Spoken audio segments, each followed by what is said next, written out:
Hello everybody and a very warm welcome back on this beautiful and sunny morning from Lagos, Nigeria. You are tuned into Breakfast Central and we are going straight into the impact, where today we seek to answer the question, how will work evolve in the next 20 years across Africa in the era of artificial intelligence, and how should the continent's education systems and employers adjust? Well, this is one of the major questions confronting corporate Africa as the trends in the Western world catch up with organizations across the continent who are facing current realities while trying to live up to global best practice as the world of work is changing rapidly. Now, across the world, careers, work, and the workplace as we know them today are already being disrupted by technology, and Africa is not exempt from this.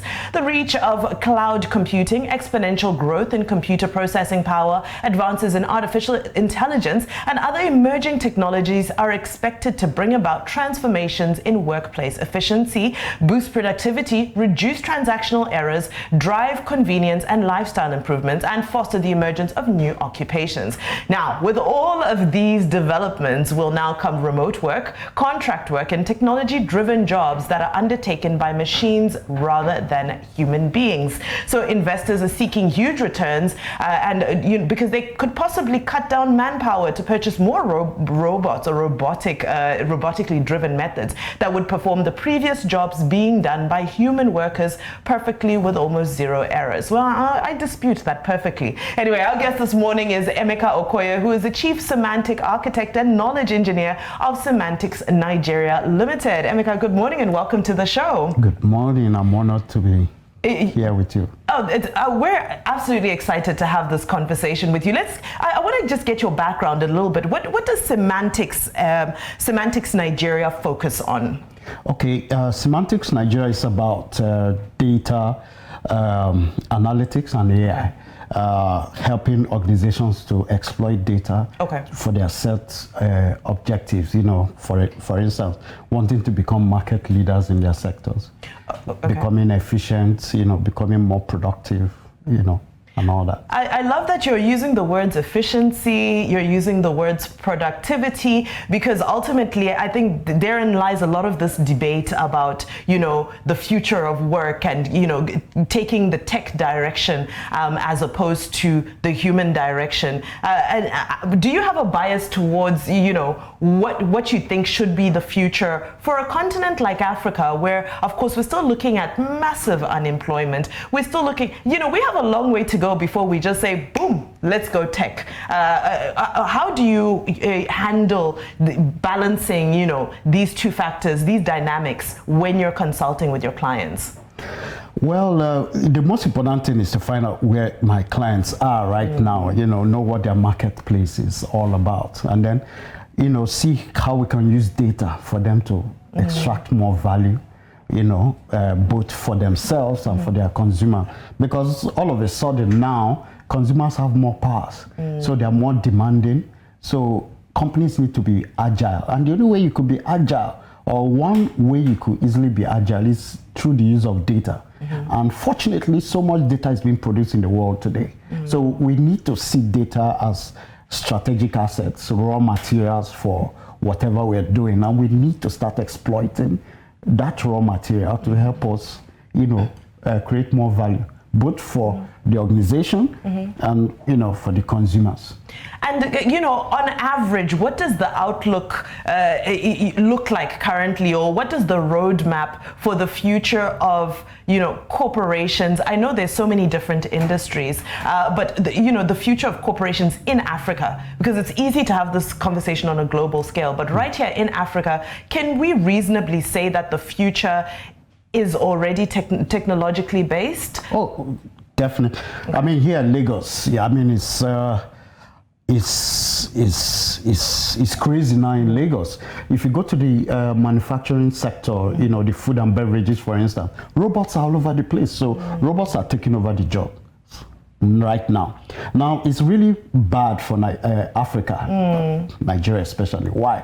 Because in Africa, a lot of low-skilled jobs are what is available. Yeah. And that's what puts food on the nation's table. Exactly. Yeah. Most, if you look at our statistics, we are doing so poorly. Here in Nigeria, 60% of the jobs are susceptible for automation. Yes. 60%. Yes, in what time frame are we looking at? Something well, like this happening? we don't know, because there will still be a little drag because of our state of economy. Okay. But if everything works under the normal condition, like every company wants to move to where they want to be, 60% of the jobs will go.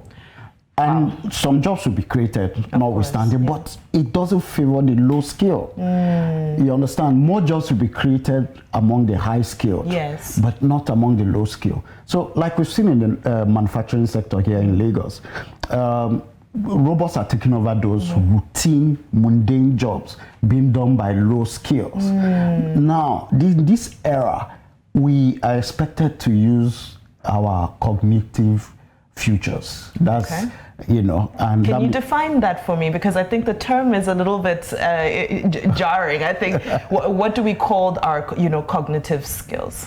Well, skills that require us to start thinking intelligently. Okay. Yeah, take for instance, sweeping the floor doesn't require a lot of intelligence. I can actually close my eyes and sweep, right? Okay, but robots can do that better. And the beauty thing, robots can sweep your floor in the night without any light. Right. They don't need to be fed. They don't need to be fed. They can't complain of back pain and all that. So economies of scale comes in because robots are cheap. In fact, I was in a project where where they had to shift cleaners. A cleaner is paid minimum wage. In a year, the cleaner costs like 220,000 or something like that a year. But the robot that can do that same cleaning job, or rather sweeping job, costs 75,000 naira. Including powering.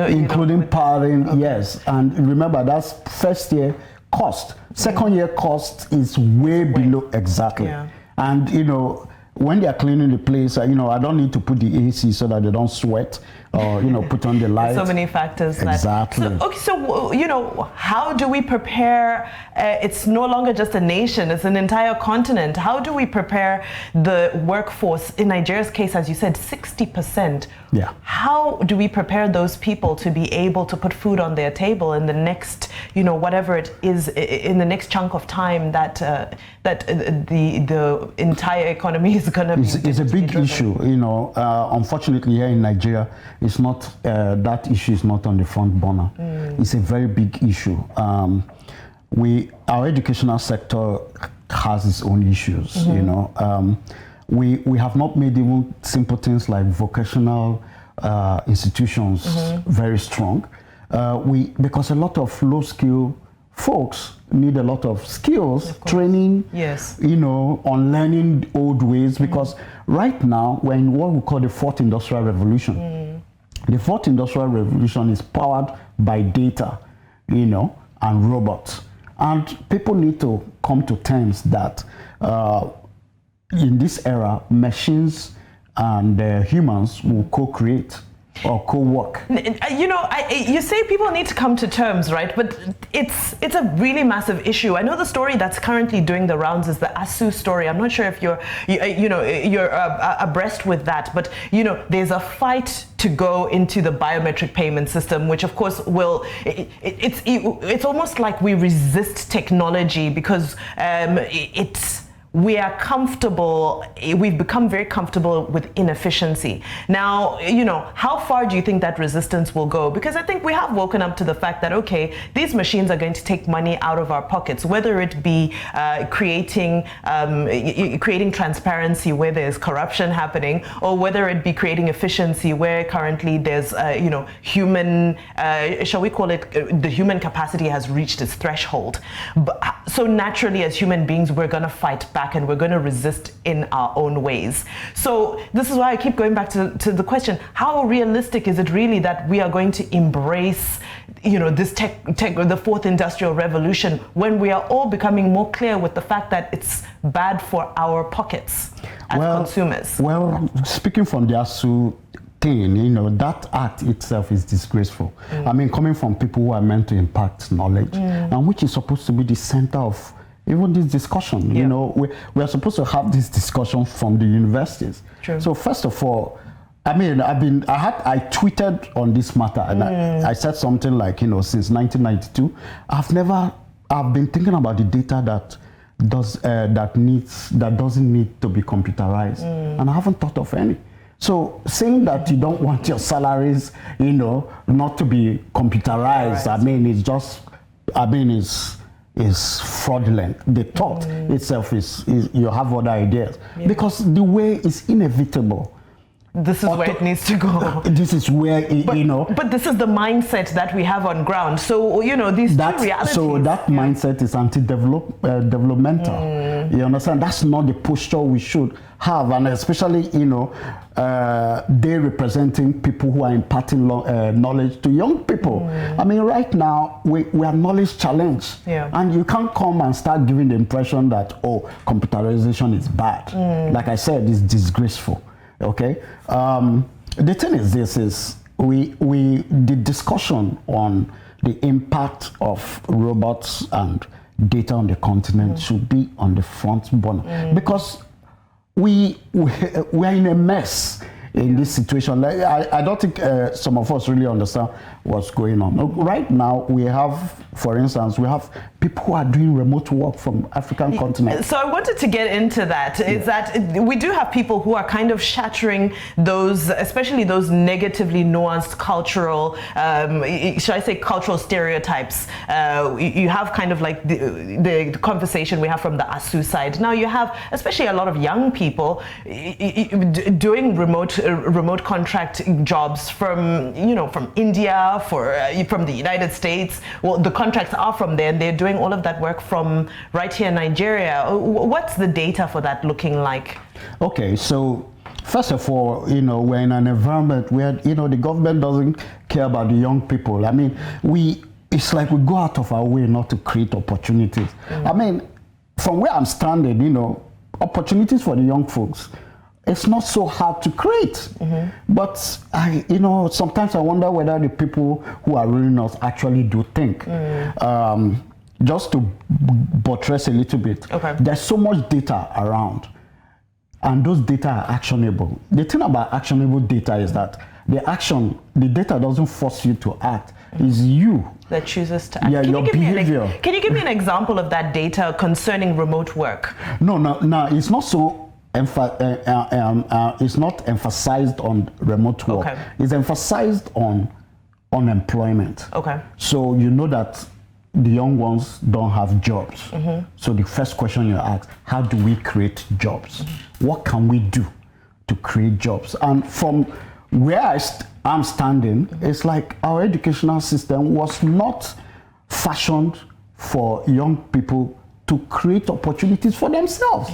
So that's fundamental. And if you haven't figured that out, then it's a problem of you not understanding or asking the right question. So we don't have those right people in government to say, let's change. Emeka, is it really a government issue? Because even if you look at just work culture from a more micro level, if you speak of remote working from within the same city, it's still a foreign concept to many businesses in Nigeria that, somebody should be able to complete whatever tasks they need to complete as long as they have the infrastructure to do so from home. But it's still a Nigerian business wants you to come to work. Okay, so that's a very good point. Let me stress something on remote, then come to that. I need us to understand that because we have not given our youths opportunities here to develop the country. I mean, again, it comes back to people asking the right question. Because if they work, they create value, and the value will reside here. But what is happening now is that a lot of youths are working, creating value in other countries. So we are busy developing other countries. Why not doing anything in ours? You understand? Now, if we can look at it from that concept, the other countries are happy to have people from other countries develop them. Okay? Now, companies can start thinking that way. Look at Lagos. Lagos is a frustrating city. We spend like 6 to 7 hours, to fro on traffic. That's so much productivity, so much value being lost. Yeah. Now, companies can devise ways, decentralizing. This whole centralization just doesn't bring efficiency. It's counter fourth industrial revolution. Exactly. So the concepts like smart city, unfortunately, again, smart city is a concept of making cities more sustainable, more healthy. It's about the people, about the citizens, about the residents. Unfortunately, smart city is not a popular concept again in Africa, but it's a concept driven by data. Now, city governments usually use smart city to decentralize a whole of pressures. So, and one of the tools is what we call co-working spaces. Yes. So city governments can, liaise with all these innovation hubs, co-working spaces, and it's designed. You don't just do these things without a plan. It's designed. So co-working places are kept in some places so that offices could take advantage and remove a lot of pressure from their central location. Okay, I'm speaking of being under pressure, I'm under pressure to round up. Unfortunately, our time is spent, but this was incredibly insightful and informative. Emeka, thank you so much. Just to recap, this is Emeka Okoye of Cymantiks Nigeria, Chief Semantic Architect and Knowledge Engineer. And you certainly are a knowledge engineer. I could tell from this conversation. Thank you so much for your input. This was very valuable. Thank you very much. Thank you. Right, on that note, we keep it moving. I think we're going to have another series with Emeka because he has a lot to say and he's providing solutions and very tangible plans as to what the future of work will look like in Africa and how we can ensure that we don't get left out when the robots take over.